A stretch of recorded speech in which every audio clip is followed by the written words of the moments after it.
Mi nombre es Elise Monroe, y descubrí algo sobre mi padre en el instante en que me miró como si yo ya fuera reemplazable. Acababa de terminar de pagar mi primera casa, la que construí sola, sin que nadie de mi familia me ayudara. Cuando mi padre entró, no sonrió. Simplemente recorrió las habitaciones con la mirada, como si estuviera evaluando una propiedad y no la vida que yo había construido. Mi hermana estaba detrás de él, en silencio, con esa misma expresión de satisfacción que siempre tenía cuando sabía que estaba a punto de perder algo. Entonces él lo dijo, con una calma absoluta. Deberías transferirle la casa a tu hermana. Ella la merece más que tú. Pensé que estaba bromeando, hasta que vi que mi hermana evitaba mirarme a los ojos, como si aquella decisión hubiera sido tomada mucho tiempo atrás. Cuando me negé, su voz se volvió más fría. Puedo sacarte del testamento sin pensarlo 2 veces. No discutí. Simplemente abrí mi bolso y coloqué una carpeta sellada sobre la mesa, observando cómo el color desaparecía de su rostro al instante. Aquello no era una acusación. Era una prueba de que su hija favorita ya había vaciado varias cuentas bancarias usando su firma sin que él siquiera lo hubiera notado. La habitación quedó en silencio cuando deslicé la carpeta hacia él. Sin embargo, mi padre no la abrió de inmediato. Solo me observó como si estuviera hablando otro idioma. Mi hermana se movió incómoda a su lado, nerviosa por primera vez en toda su vida. Finalmente sacó los documentos y comenzó a leer los registros bancarios. Su mandíbula se tensó. Vi el momento exacto en que comprendió que aquello no era un malentendido. Era un robo. Mi hermana intentó reírse. Seguro es un error administrativo. Pero su voz se quebró a la mitad de la frase. Me incliné hacia adelante. Ya hablé con el investigador del banco. Todas las transacciones fueron rastreadas hasta los dispositivos que utilizaste para iniciar sesión. Por primera vez, mi padre levantó la vista hacia mí. La ira en sus ojos comenzó a transformarse en algo más cercano a la incredulidad. Entonces agregué un detalle más. Uno que volvió aún más fría la habitación. La casa que él intentaba regalar no estaba completamente a su nombre. Meses atrás, alguien había presentado una modificación silenciosa de propiedad mediante un fideicomiso que él jamás autorizó. Mientras observaba cómo cambiaba su expresión, me di cuenta de que todavía no había visto la peor parte. Porque la firma que aparecía en esos documentos. La discusión estalló cuando mi padre cerró la carpeta de golpe. ¿Qué clase de juego estás jugando? Mi hermana ya caminaba de un lado a otro. Debes haber hackeado algo o entendido mal los documentos. Yo permanecí tranquila. Sabía exactamente lo que había descubierto. La transferencia de la casa no era una simple actualización en el sistema. Había sido presentada como una modificación legal de fideicomiso respaldada por una firma notariada. Mi padre se inclinó hacia adelante cuando le expliqué que el nombre relacionado con aquella firma no era el de su asesor financiero habitual. Era el de su antiguo abogado. Uno que había perdido su licencia profesional 3 años atrás. Su rostro volvió a cambiar. Esta vez no fue enojo. Fue confusión. Porque ese abogado ya no tenía acceso a nada. Mi hermana dejó de caminar y murmuró. Yo solo firmé lo que él me dijo que firmara. Entonces coloqué otro documento sobre la mesa. Mostraba registros de cámaras de seguridad con fechas y horas exactas de la oficina bancaria donde ella había verificado su identidad. Y fue entonces cuando les revelé la parte que nadie había mencionado todavía. El testigo que había validado toda la documentación no era un abogado. Era alguien que mi padre conocía demasiado bien. Y aquello lo dejó paralizado. Porque el testigo era su propio hermano.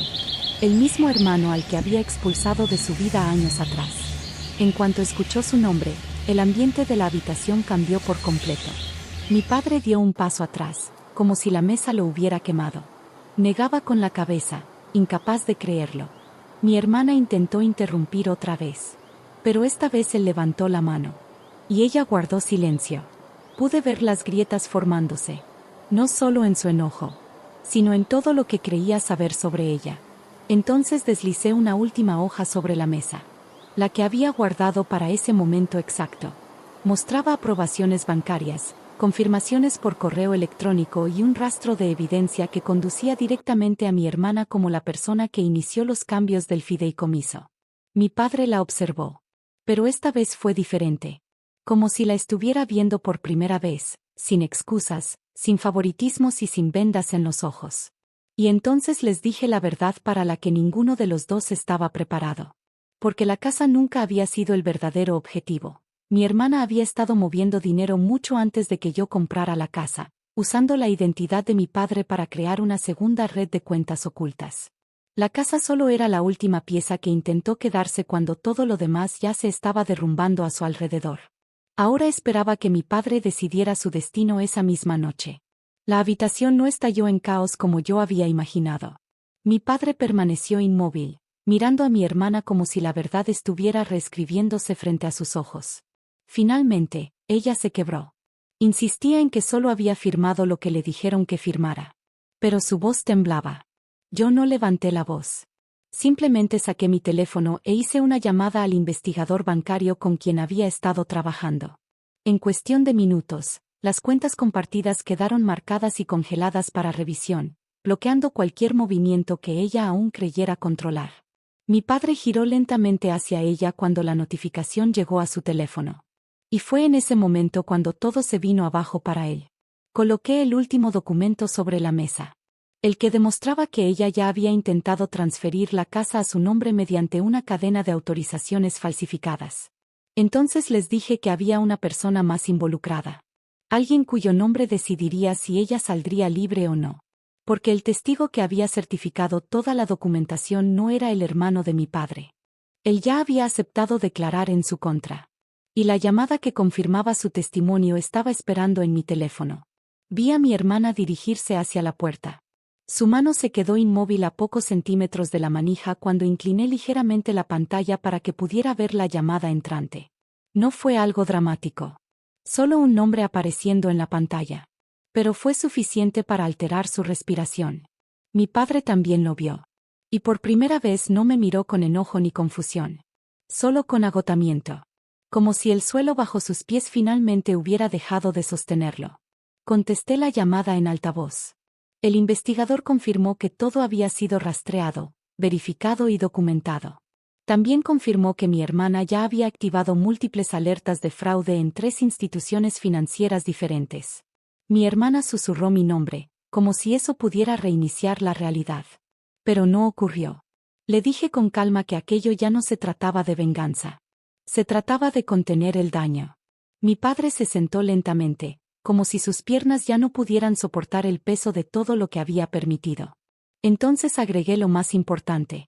La transferencia de la casa que ella intentó completar no solo había sido bloqueada. Había sido revertida y colocada bajo una protección legal a mi nombre.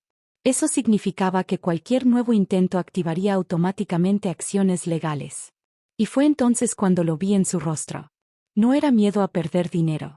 Era miedo a perder todo lo que había construido sobre mentiras. Mi hermana finalmente dejó de fingir que seguía teniendo el control. Se volvió lentamente hacia la habitación, como si cada paso le costara algo. Y por primera vez no buscó a mi padre para que la rescatara. Me miró a mí. Ya no con enojo, sino con desesperación. Las cuentas mentales que siempre hacía estaban convirtiéndose en pánico. Mi padre permaneció sentado, con las manos apretadas, observándonos a ambas como si intentara encontrar el momento exacto en que todo salió mal. Yo no me moví. Simplemente dejé que el silencio se alargara hasta obligar a la verdad a salir. Mi hermana dijo que yo había planeado todo aquello. Que había esperado durante años para destruirla. Negué con la cabeza. Porque no era cierto. Yo solo había documentado lo que ella ya había hecho. Entonces mostré la última capa de evidencia. Una solicitud de auditoría de seguros presentada bajo mi nombre que activaba una revisión forense completa de todos los movimientos financieros vinculados a sus cuentas. Finalmente, mi padre habló. Pero su voz ya no tenía fuerza. Preguntó qué iba a pasar ahora. Y yo le respondí sin emoción. Ahora ya no está en manos de la familia. El sistema no se preocupa por quién es tu favorito. Y mientras pronunciaba esas palabras, vi a mi hermana comprender algo terrible. Las paredes no se estaban cerrando sobre ella. Ya estaban cerradas. A la mañana siguiente, la casa ya no parecía un hogar. Parecía evidencia. Mi padre no se levantó de su silla hasta el amanecer. Y cuando finalmente me miró, algo dentro de él se había apagado para siempre. Mi hermana seguía allí. Pero tampoco era la misma. No hubo discusiones. No hubo excusas. Solo una quietud vacía. Como si estuviera esperando las consecuencias. Ya ni siquiera podía hablar. Más tarde ese mismo día llegaron los funcionarios.